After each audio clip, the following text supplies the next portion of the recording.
By Alex Sidorenko, Vladimir Kilinkarov and Alexei Belkov. All of life is the management of risk, not its elimination. Walter Wriston, former chairman and CEO of Citicorp. Any public infrastructure project, and especially a public-private partnership PPP project, is a complex project with many different obligations. It weaves together the interests of a wide range of participants, public and private partners, governmental authorities and public organizations, the private partners' shareholders, banks and other financing entities, contractors, suppliers, operators and insurers, as well as the interests of third parties such as consumers, and public organizations affected by the project in one way or another. These circumstances predetermine the large number of risks the private and public partners face in implementing a project, including construction and operating risks, tax, financial, market, political, legal, information and other risks. Many of these risks are manageable and can be prevented or identified at the stage when they can be kept from materializing and resulting in specific adverse consequences such as breach of obligations and, in the worst-case scenario, default on the project. Both the private and the public partners should consider and control these risks. Proper risk management is also an important factor in reaping financial and operating benefits. This article was prepared by leading international experts on risk management and legal advising in infrastructure and PPP. The article's objective is to promote modern approaches to risk analysis and risk-oriented decision-making when implementing PPP projects. What is meant by risks in PPP projects? Since public-private partnership is an investment project in public infrastructure, in the PPP context the term risk pertains to project risks. These are understood to mean circumstances which, in the assessment of the parties, may have a negative effect on the benefit they expect to receive with the project. 1. At the same time, in international practice it has recently been proposed to talk about risk not only in a negative, but also in a positive light. In other words, in addition to the above-cited traditional understanding of risk as a negative phenomenon, it is also possible to assess the likelihood of positive circumstances occurring. 2. For example, if a toll road project fits harmoniously into a region's transportation model, it can be said that there is a risk of more traffic exceeding predictions. What role do risks and risk allocation play in PPP projects? Risks, or, more precisely, a special, complex, balanced allocation of risks between the public and private partners according to the principle that each individual type of risk is assumed by the party able to best manage it is a key, core feature of PPP, enabling this investment mechanism to be delineated from related models such as public procurement, privatization, lease on investment terms and others. 3. It is precisely in this context that infrastructure practitioners, financing parties and PPP development institutions including the Russian PPP Development Center, and international organizations Unsuccessful, the ICI, OECD, EU, World Bank and EBRD, use the PPP concept. Thus, a number of authors propose that PPP should only include long-term contractual arrangements in which there is a common project objective uniting the partners, and the partners share in the products/services, risks, costs and profit. 4. This criterion is used in many national laws and international model legislative provisions and definitions of PPP. In particular, according to Article 2 of the Model Law on Public-Private Partnership for CIS member states, 5. Public-private partnership is mutually beneficial cooperation of public and private partners that is legally arranged for a fixed term, is based on combining the resources, money and other assets, professional and other knowledge, experience, skills and capabilities, and allocating risks including risks of financing, construction, ensuring accessibility or demand for the public-private partnership facility or corresponding public services and risks associated with them, to achieve government, municipal and other socially important objectives that are in the public interest and control. And fair allocation of risks, benefits, guarantees and obligations related to the performance of agreements concluded to implement a public-private partnership project between the public and private partners is a principle of PPP Article 4 of the CIS Model Law. Considering the importance of allocating risks in PPP projects, Risk management issues in such types of projects take on principal importance and become increasingly relevant, which is evidenced by the events on this topic held at national and international forums. For example, a special expert session titled Risk Management and PPP Project Management, Russian and International Experience was held on April 25, 2018 as part of the Russian Public-Private Partnership Week 5th International Infrastructure Congress in Moscow. The panel of experts also featured Russian and international experts on PPP and risk management, representatives of infrastructure companies and public partners, banks, consulting companies and designers. 6. Why consider risks when implementing major infrastructure projects? We attempted to answer this question by analyzing some interesting facts. More than 12% of money invested is wasted due to poor project management. 7. On average, current megaproject estimated completion costs were 59% above the initial estimate, an average of $2.5 billion per project. 8. 1 in 6 IT projects has an average cost overrun of 200% and a schedule overrun of 70%, and 18% of projects fail. 9. 31% of high-rise and 33% of power generation projects finish more than 3 months late. 10. This list is far from complete, but it is quite impressive. It at least gives one pause. It is even more interesting to try to figure out the primary causes of why major projects fail. A recent study by KPMG will help us in this. The study describes the main reasons why major projects are unsuccessful. Schedule overrun and considerable cost overrun due to changing design solutions, redesign, using new technology solutions, etc. Significant increase in the project budget due to poor budgeting, delayed implementation, completion of the project. Budget increase attributable to additional unforeseen costs because the complexity of the project was underestimated due to the facility's location and accessibility. Budget increase and project schedule overrun due to change in the cost of materials and equipment and attempts to quickly resolve the problem. Schedule overrun due to overestimated personnel qualifications. Schedule and cost overrun due to the contractor using inefficient technologies. Schedule and cost overrun due to the contractor using poor quality equipment. These statistics show that the above-listed causes mainly have a negative impact on the timing, schedule and cost budget of a project. Let's take a closer look at project schedule-related issues.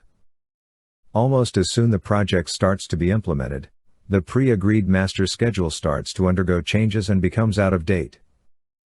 Based on our experience of implementing major projects in Russia and abroad, the planning confidence interval in a 3 to 5 year project is around 1 month from the current date. It is precisely this period and the sequences and scopes of work corresponding to it that the project team sticks to with a more or less high degree of control and confidence. More far-off planning time frames are approximate and may change considerably while work is being done or if it is disrupted in the planning confidence interval. If the confidence interval is 1 month, then what are the odds that all of the planned work in the project's control milestone, let's say 6 months from the current date, will be completed by the dates in the master schedule? The level of uncertainty when implementing major infrastructure projects is extremely high. High uncertainty means high risks. Are risk analysis and management required by law? Studying international experience, the experience of countries where these practices have already been used for decades, plays an important role in understanding modern tools for PPP risk analysis and management.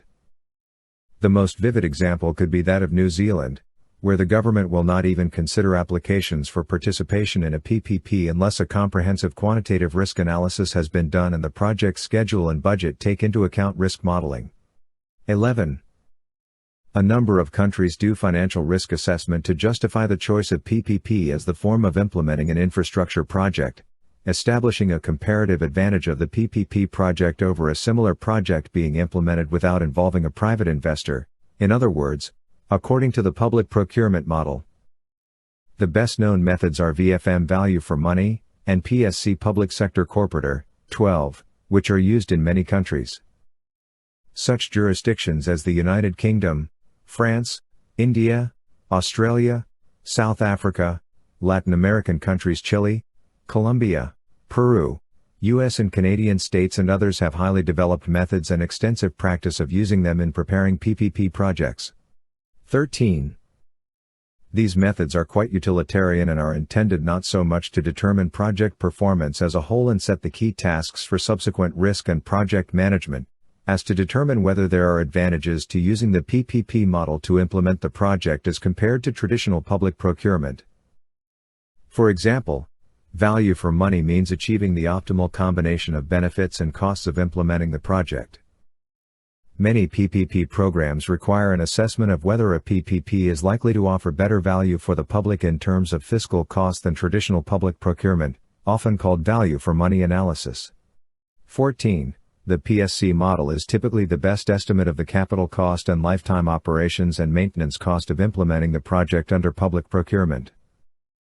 These estimates are typically done with risk adjustment, in other words, considering that the PPP transfers more risks to the private party. To make a fair comparison of the PPP and public procurement models, these risks must be identified and assessed, and the PSC should also consider the cost of these risks. 15. Some countries try to develop these models to compare PPP with standard public procurement. To put an example, Russia has also recently developed methods for assessing performance and determining the comparative advantage of a public-private partnership project over a public procurement project. These methods were approved by the Ministry of Economic Development of Russia. 16. They involve first determining the financial performance and socio-economic effect of implementing it, and, second, determining whether there is a comparative advantage to the PPP project, which is carried out based on a correlation of the net present value of Russian Federation budget funds during project implementation and the net present value in the implementation of a state or municipal contract PBV, present budget value, and the public partner's scope of obligations in the event of risks in implementing the project and the scope of obligations by that public law entity in implementing a public or municipal contract PRV, present risk value. Thus, in addition to budget cost, this mechanism purports to identify and do a financial estimate of the risks of PPP projects and public procurement. If this analysis results in a discovery that the PPP project will be more expensive than public procurement of the corresponding goods, work and services, considering the costs and risks for the state, then such an adverse finding will mean not pursuing the PPP project even if there is no money for public procurement. Thus, we see that the above models have little in common with risk management in its traditional and practical understanding. The traditional approach to risk management in PPP projects and other infrastructure projects. The World Bank names three main stages of working with risks in PPP projects: risk identification, risk allocation and mitigation, and risk monitoring and review. 17. Risk identification is a comprehensive exercise concerning matters and contingent events that are both internal and external to the project itself. It involves analyzing all phases of the project, notably project preparation, setting up of the project vehicle, financing, design, construction and operation, together with risks associated with assets and services that may be transferred into the project. Risk workshops may be created and checklists of risks or risk registers may be used. These will usually list the nature of the risk, its probability of occurring, and its expected impact on the project, as well as the measures that can be taken to mitigate those risks. It is also noted that advisors can play an important role in this process. 18. Risk allocation involves allocating a risk or responsibility for dealing with the consequences of the risk to one of the parties to the contract or sharing the risk and consequences of each risk between the parties as specified in the PPP contract. The key principle is to allocate the risk to the party best able to control its occurrence or manage its consequences, as well as to the party in the best position to assess the likelihood of the risk arising. 19. This approach is fairly criticized for being circular and too vague. To specify it, it has been proposed to use a test that comes down the need to determine which party has the ability to 1. Influence the corresponding risk factor, 2. Influence the sensitivity of total project value to this corresponding risk factor, 3. Absorb the risk. 20. A project's bankability depends on correct risk allocation. It helps to identify the list of issues and problems that the parties, and primarily the public authority, should resolve before entering into the project and executing the PPP contract. During this stage, a risk matrix is usually prepared, in conjunction with the risk register, and indicates the party to which the risk and the consequences of the risk are allocated. The result of risk allocation and risk control and mitigation mechanisms are set forth in the PPP contract in the form of specific obligations of the parties and consequences for the parties of one or another circumstance occurring. Some risks can be shifted to insurance companies and other specialist market players. Risk mitigation helps to make risks more manageable, to prevent them from occurring or to reduce the impact of the consequences of the risk. Obligations to control risks and take action to mitigate them are also frequently included in the PPP contract, either in the form of general obligations or in the form of specific obligations to take one or another preventive action. It should also be noted that there are mechanisms to compensate for risk. Their purpose is to compensate for the consequences of one or another event occurring. Such mechanisms can include various types of insurance of liability for breach of contract, third-party liability, property insurance, and, for example, various types of agreements and contractual terms intended to protect the interests of one or another participant in the PPP project. For example, an express agreement and options for financing entities are intended to compensate for the negative consequences of project default and enable a financing entity to seamlessly exit the project. Risk monitoring and review is an ongoing process that continues throughout the life of the project. Each party should constantly monitor all project risks, including those that have been allocated to third parties, to avoid default and other negative consequences. The project team will usually manage this process and will update the risk management plan, register of risks and risk matrix regularly. 21. What's the matter with traditional project planning and management in PPP projects and other infrastructure projects? Basic plans are usually built on deterministic assessments of how long it will take to complete tasks. Data are provided by outside experts. Less often, statistics and acquired experience are analyzed, but this doesn't always apply. And the most likely mode is the most common assessment of how long work will take. In other words, the value the outside expert has most frequently seen in practice. However, in real life, in most cases that are more than 50% likely the value of the mode is exceeded. Therefore, using the mode to assess the duration of work in a project schedule results in systematically underestimating the duration of the project, ignoring possible risks, incorrect planning and distortion of results. The same can be said of the budget for infrastructure projects. In most cases, the project budgeting and scheduling methodology consistently underestimates the risks, which means the partners cannot make adequate decisions on the project. Other reasons why traditional project planning is ineffective are the cumulative effect and ignoring correlations between tasks, logical rules and links arising between scheduled tasks or budget components.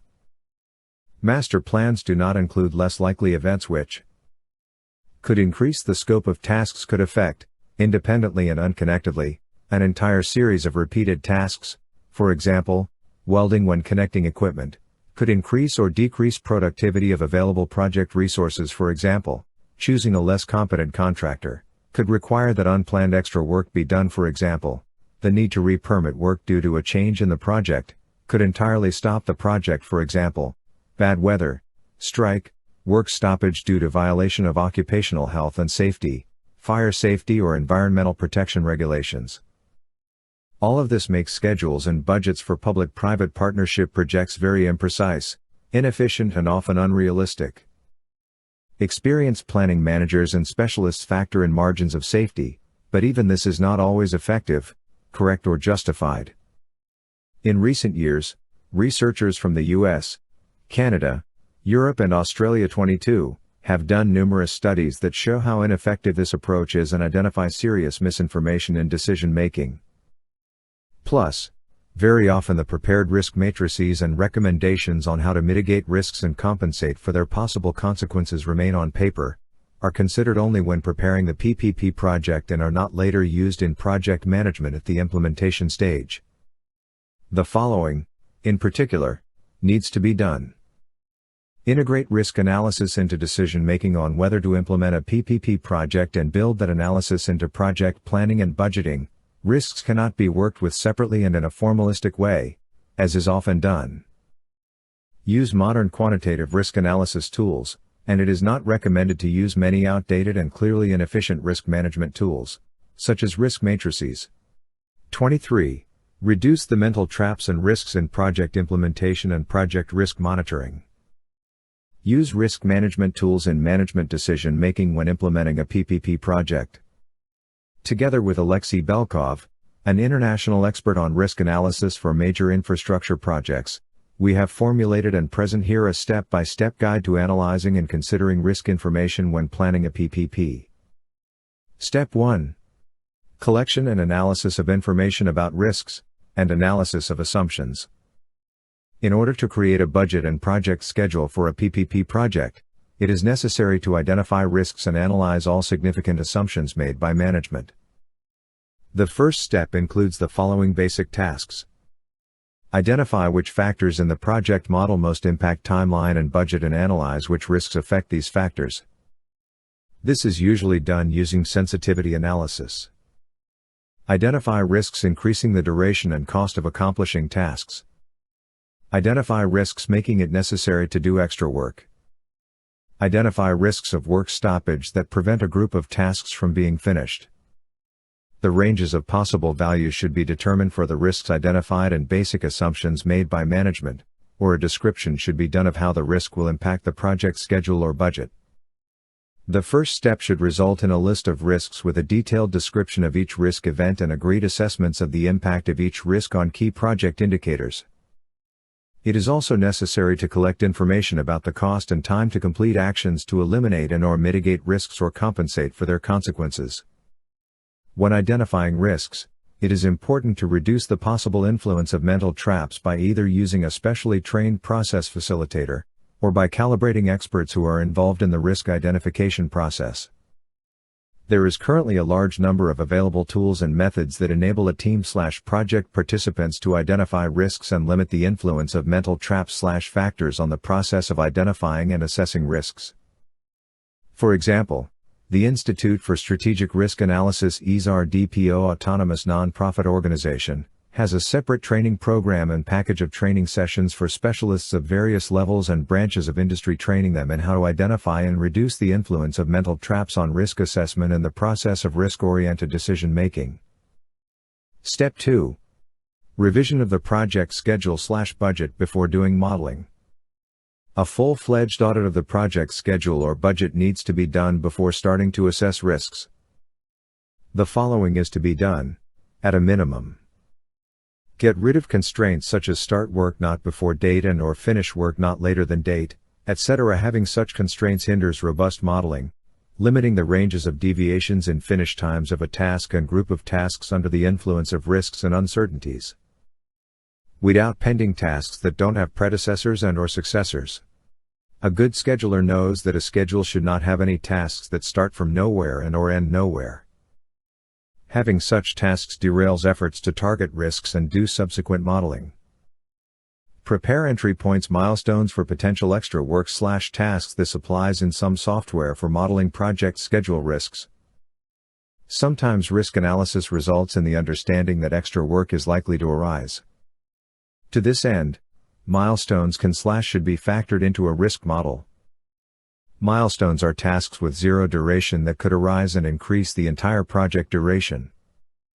For example, if we analyze a standard work sequence of project preparation, project approval, start of work on the project, then it is quite obvious that at the project approval/expert review stage risks could arise that will make it necessary to redesign and adjust the project and then go through expert review again. It is in this case that it will be relevant to factor in entry points milestones, or work with zero duration that will make it possible to model likely extra work at the modeling stage. Avoid negative lags, links to summary tasks, long lags and task durations. Such recommendations are valid both when scheduling and when using schedules for risk models. These conditions distort modeling results. Assigning risks to such task/group of tasks yields incorrect distorted modeling results in one case and/or does not yield any result in other cases. Check the logic of the schedule, especially in terms of start-to-start SS, finish-to-finish FF or start-to-finish SF task links. In most cases, a specialist in risk modeling for a project schedule will receive a report of such links at the stage of importing the schedule into the specialized software. Series of work with non-traditional links, such as SF, could also operate incorrectly in the modeling process, distorting the results. The best advice in this case will be for the risk manager to prepare a schedule for subsequent modeling together with the planning specialist. This exercise is also very useful for perfecting the discipline of quality project scheduling. Specialized software is needed to complete the stage. There are both paid and free solutions, such as Voz Tamara, on the market. Step 3. Modeling. Once the project budget or schedule has been prepared for risk modeling and the risks have been identified and documented, it is necessary to define the list of output/total parameters for which you want to receive risk analysis results. For example, fund balance, budget, key milestones, or others. Determine the number of iterations for risk modeling. Launch a simulation that will make it possible to assess the impact of risks on project timing or budget, and download the results of risk analysis.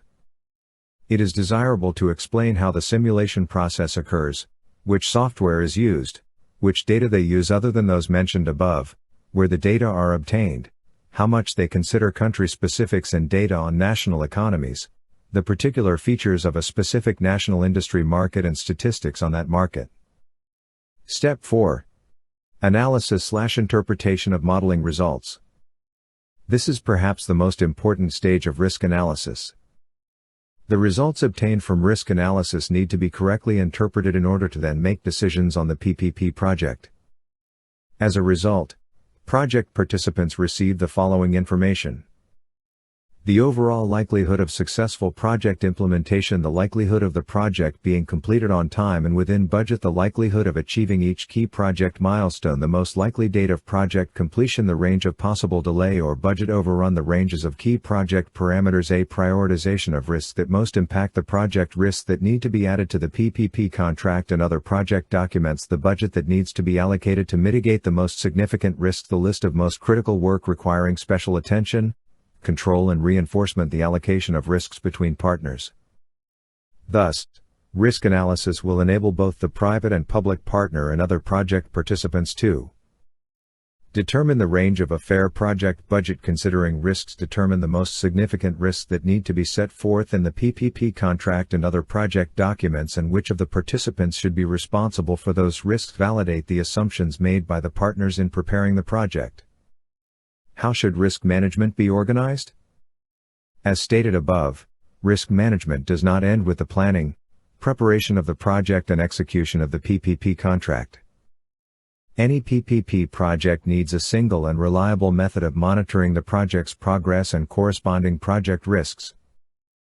Both the private and the public partner need this method, and it is specific for each of the parties, because there are differences and special considerations in the risks each of the parties to the PPP contract is exposed to. The necessary set of documents is developed and negotiated in accordance with the regulator's requirements, state standards, legislative requirements 24, or foreign partners' requirements, the rules, standards, supplements to job descriptions, register of risks impacting the PPP's strategic objectives, and a determination of the company's risk appetite. Absolutely all project participants must be involved in risk management, or, more precisely, decision-making and managing PPP projects considering risks. There is no such thing as significant and/or insignificant risk. Especially when risks are assessed at the qualitative level, intuitively apart from assessment modeling of how the risk will impact project timing and budget. An expert assessment of potential risk is good, but without a specific assessment of how the risk impacts specific tasks/a group of tasks, items/a group of items in the budget, it is bad or, more precisely, ineffective. If risk management in a PPP project is a perfunctory discipline or is done optionally, the reasons should be sought in the project itself, in the contracting authority or contractors. In today's realities, the budgetary constraints are quite harsh, especially when talking about infrastructure projects. There is almost no opportunity to throw investment at unperceived risks. nor is it possible to hold larger contingency reserves in the form of frozen investments or large loans. Such a tactic could considerably diminish the performance indicators of projects being implemented or result in their failure. To conclude this article and to summarize, we would like to note that it would probably be correct to word the final question not as how should risk management be organized, but as how should the process of evaluating, planning and controlling the implementation of PPP projects be organized? And there can only be one answer: risk-oriented, considering the risks and uncertainties, constantly monitoring the project implementation trend. Are we on time and are we within budget, or have delays and failures occurred? 1. United Nations Commission on International Trade Law. Public-Private Partnerships (PPPs), proposed updates to the UNSUCCessful Legislative Guide on Privately Financed Infrastructure Projects, revised Chapters 1 and 2. p. 24. undocs.org. 2. C. Timothy C. Irwin. Government Guarantees Allocating and Valuing Risk in Privately Financed Infrastructure. 2007. p. 49. Nevitt and Fabozzi define risk as instability, uncertainty about the future, more specifically, the degree of uncertainty involved with a loan or investment. Nevitt, Peter K., and Frank J. Fabozzi. 2000. Project Finance. 7th ed. London, Euromoney Books. p. 428. 3. C. For example, Bajenov, A.V. Use of the public-private partnership mechanism as a catalyst of anti-crisis potential for developing infrastructure. In Public-Private Partnership, Ways of Improving the Legislative Framework. A. Svarova ed. Moscow, 2009. p. 25 in Russian. 4. Klein E. H. and Teisman G. Are Governing Public-Private Partnerships. Analyzing and Managing the Processes and Institutional Characteristics of Public-Private Partnerships in S. P. Osborne ed. Public-Private Partnerships. Theory and Practice in International Perspective. London, 2000. p. 85, Public-Private Partnership in Russia and Foreign Countries, Legal Aspects. V. F. Papandopoulou and N. A. Sheveleva ed. Moscow, 2015. p. In Russian, Belitskaya, A.V. Legal Definition of Public-Private Partnership. In Законодательство. 2009. Number 8. p. 42 in Russian. 5. Adopted in St. Petersburg on November 28, 2014 by Resolution 41-9 at the 41 SD Plenary Session of the Interparliamentary Assembly of CIS Member States. 6. For more detail, see www.puig.ru. 7. www.pmi.org. 8. www.offshoreenergytoday.com. 9. www.right.com. 10. www.globalconstructionreview.com. 11. C. The New Zealand Treasury's Public Sector Comparator and Quantitative Assessment, treasury.government.nz. 12. PPP Reference Guide Version 3, International Bank for Reconstruction and Development. Washington, D.C., World Bank. 2017. Library.knowledgelab.org. p. 129-132. 13. Value for Money Analysis Practices and Challenges, How Governments Choose When to Use PPP to Deliver Public Infrastructures and Services. Washington, D.C., World Bank. 2013. p. 23-28. 14. IBID, and Public-Private Partnerships, in Pursuit of Risk Sharing and Value for Money. Paris, Organization for Economic Company Operation and Development. 2008. p. 71-72. 15.